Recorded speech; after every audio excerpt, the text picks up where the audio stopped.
суммативному оцениванию за первую четверть в 5 классе за раздел «Климат и природа».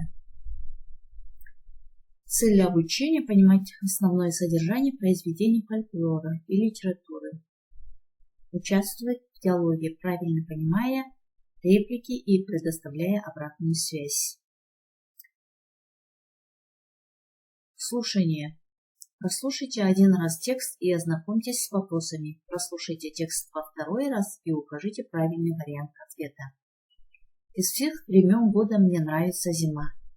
Это волшебное время, когда можно очутиться в зимней сказке.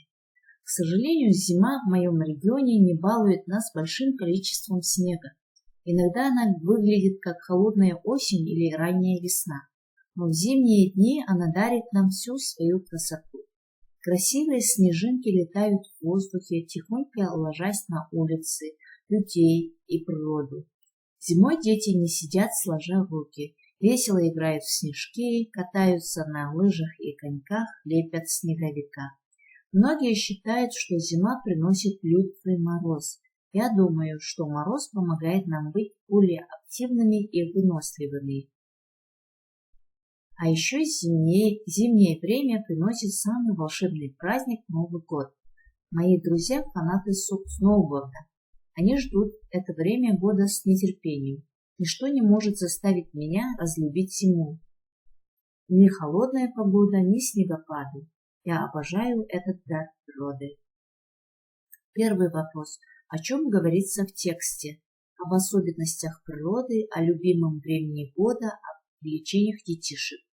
Правильный ответ В. О любимом времени года. Второй вопрос. Что означает выражение «не сидят сложа руки»? Отдыхают, работают, бездельничают.